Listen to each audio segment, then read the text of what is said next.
بسم اللہ الرحمن الرحیم۔ السلام علیکم، آپ دیکھ رہے ہیں الف نیوز اور میں ہوں آپ کے ساتھ ماجد علی۔ شامل کرتے ہیں آج کی headline. Army chief general Qamar Javed Bajwa Sialkot کے محاذ پر پہنچ گئے، دفاع وطن پر مامور جوانوں کے عزم کو سلام پیش کیا۔ پاکستان کے بغیر افغانستان میں امن نہیں لا سکتے، جو بائیڈن کے نامزد سیکرٹری دفاع کا تازہ بیان سامنے آ گیا۔ امریکی صدر کے ساتھ مل کر پاک امریکہ تعلقات میں بہتری کے لیے کام کرنے کے خواہاں ہیں۔ وزیر اعظم عمران خان نے جو بائیڈن کے لیے امریکی صدر کا عہدہ سنبھالنے پر مبارکباد کا پیغام جاری کر دیا۔ 2750 کلومیٹر تک نشانہ بنانے کی صلاحیت۔ پاکستان نے شاہین 3 میزائل کا کامیاب تجربہ کر کے دشمن کو 2 ٹوک پیغام جاری کر دیا۔ جو بائیڈن کا پہلا دن، مسلمانوں پر سفری پابندیوں کے خاتمے سمیت 15 صدارتی حکم نامے جاری۔ ایرانی صدر حسن روحانی نے امریکہ سے اقتصادی پابندیاں ختم کرنے کا مطالبہ کر دیا۔ روسی بمبارڈ طیاروں کی سمندر کے اوپر طویل پروازیں۔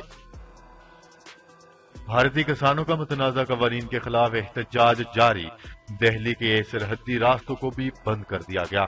پاکستان اور دنیا بھر کی خبروں سے باخبر رہنے کے لیے الف نیوز کو سبسکرائب کر لیں اور بیل آئیکن کو کلک کرنا نہ بھولیے گا۔ ناظرین، اپنی آرا کا اظہار کمنٹ سیکشن میں لازمی کیجیے گا۔ ہیڈ لائنز آپ نے جانی، اب بڑھتے ہیں خبروں کی تفصیلات کی طرف۔ Army chief general Qamar Javed Bajwa Sialkot کے محاذ پر پہنچ گئے، دفاع وطن پر مامور جوانوں کے عزم کو سلام پیش کیا۔ اطلاعات کے مطابق پاک فوج کے سربراہ army chief general Qamar Javed Bajwa نے سیالکوٹ چھاونی کا دورہ کیا۔ پاک فوج کے ترجمان ادارے ISPR کے مطابق اس موقع پر آرمی چیف کو ورکنگ باؤنڈری پر تازہ صورتحال سے آگاہ کیا گیا۔ اس کے ساتھ ساتھ پاک فوج کی جنگی تیاریوں کے متعلق بھی army chief general Qamar Javed Bajwa کو بریفنگ دی گئی۔ ذرائع کے مطابق اس موقع پر army chief general Qamar Javed Bajwa نے افسران سے بھی ملاقات کی۔ اس موقع پر پاک فوج کی پیشہ ورانہ تربیت کو سراہا اور اس عزم کا اظہار کیا کہ دفاع وطن ایمان ہے اور اس مشن میں تمام تر وسائل بروئے کار لائے جائیں۔ Army chief general Qamar Javed Bajwa کا کہنا تھا کہ وطن کو درپیش خطرات سے نپٹنے کے لیے تمام تر اقدامات کیے جائیں گے۔ پاک فوج کے سربراہ نے پاک فوج کے جوانوں کے بلند حوصلے کی تعریف کی۔ خبر کے اگلے حصے میں بات کرتے ہیں۔ امریکہ کے نامزد سیکرٹری دفاع سابق جنرل لوئڈ آسٹن نے پاکستان کو افغانستان عمل کے لیے ناگزیر قرار دیتے ہوئے کہا ہے کہ خطے کا امن خراب کرنے والے کرداروں کو قابو میں رکھا جائے گا۔ امریکی میڈیا سے گفتگو کرتے ہوئے مستقبل کی دفاعی پالیسی پر بات کرتے ہوئے ان کا کہنا تھا کہ اگر بطور سیکرٹری دفاع میری توثیق ہو جاتی ہے تو میں پاکستان کا تعاون حاصل کرنے کی بھرپور کوشش کروں گا۔ انہوں نے خطے میں بھارت کے کردار کی جانب اشارتاً تبصرہ کرتے ہوئے کہا ہے کہ افغانستان عمل میں بگاڑ کی کوشش کرنے والے کرداروں کو روکنے کے لیے بھی اقدامات کیے جائیں گے۔ جنرل آسٹن کا کہنا تھا کہ افغانستان میں مستقبل کے کسی بھی سیاسی بندوبست میں پاکستان کا کردار انتہائی اہم ہوگا۔ میں سمجھتا ہوں کہ امریکی درخواست پر پاکستان نے افغانستان امن عمل کے لیے تعمیری کردار ادا کیا۔ پاکستان نے اس کے ساتھ ساتھ لشکر طیبہ اور جیش محمد جیسی تنظیموں کے خلاف اقدامات کیے، اگرچہ اس سلسلے میں مزید پیش رفت ہونا ابھی باقی ہے۔ انہوں نے مزید کہا ہے کہ پاکستان کی دفاعی امداد معطل کرنے سے باہمی تعاون متاثر ہو سکتا ہے، جس میں افغان مذاکرات سے لے کر پلوامہ حملوں کے بعد پیدا ہونے والی خطرناک صورتحال بھی شامل ہے۔ نامزد سیکرٹری دفاع اور امریکی سینٹرل کمانڈ کے سابق کمانڈر جنرل لوئڈ آسٹن نے دونوں ممالک کے مابین دفاعی تعلقات میں اضافے کا عندیہ بھی دیا ہے۔ انہوں نے کہا ہے کہ دو طرفہ تعاون میں اضافے کے لیے اقدامات کیے جائیں گے، جن میں انٹرنیشنل ملٹری ایجوکیشن کے تحت پاکستان کے اعلیٰ عسکری افسران کی تربیت کے پروگرام بھی شامل ہوں گے۔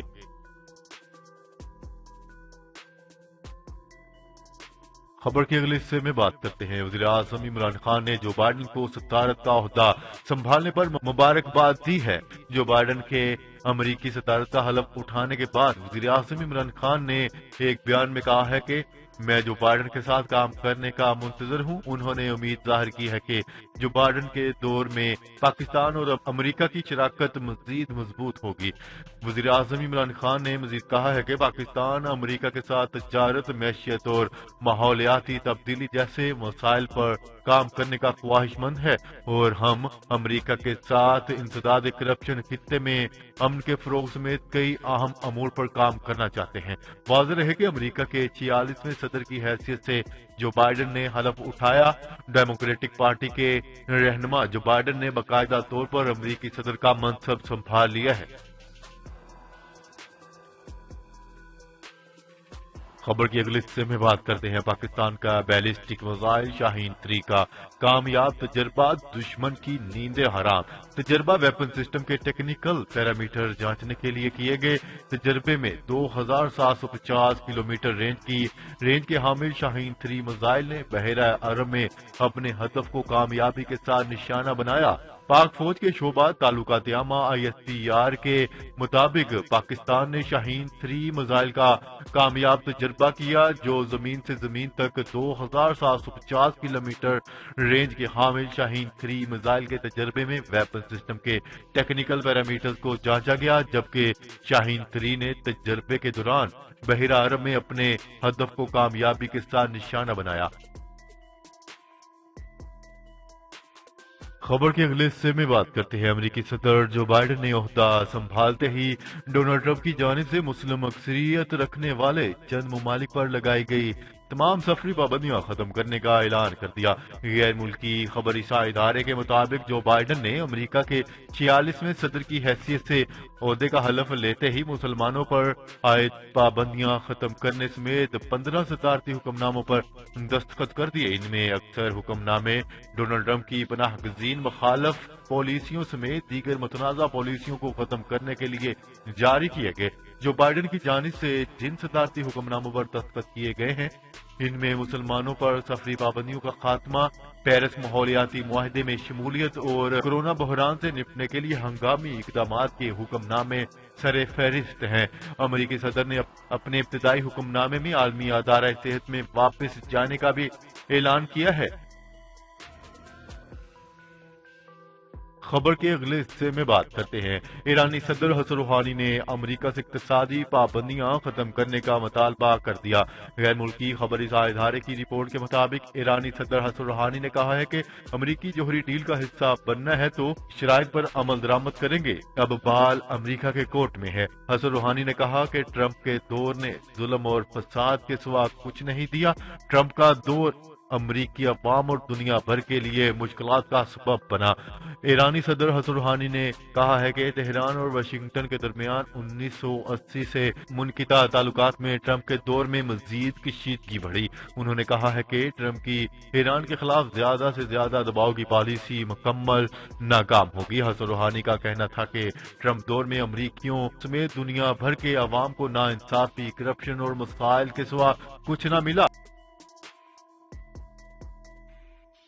خبر کے اگلے حصے میں بات کرتے ہیں روس کے 2 بمبار طیاروں نے سمندر کے اوپر مسلسل 14 گھنٹے کی طویل پرواز بآسانی مکمل کر لی۔ ایروسپیس فورس کے 2 پائلٹوں نے Tu-160 طیاروں کے ساتھ لمبا فاصلہ طے کیا۔ تفصیلات کے مطابق روسی وزارت دفاع کے ترجمان نے صحافیوں سے گفتگو کرتے ہوئے کہا ہے کہ 2 روسی Tu-160 اسٹریٹجک بمبار طیاروں نے آرکٹک اوقیانوس کے غیر جانبدار پانیوں پر 14 گھنٹے طویل ترین پروازیں مکمل کی ہیں۔ ترجمان روسی وزارت دفاع نے بتایا ہے کہ اس طویل پروازوں کے دوران اس طیارے کے عملے نے ان فلائٹ ریفیولنگ کی بھی تربیت حاصل کی۔ خبر کے اگلے اور آخری حصے میں بات کرتے ہیں بھارت میں مودی حکومت کے 3 نئے زرعی قوانین کے خلاف دارالحکومت نئی دہلی کے مضافاتی علاقوں میں کسانوں کا احتجاج مسلسل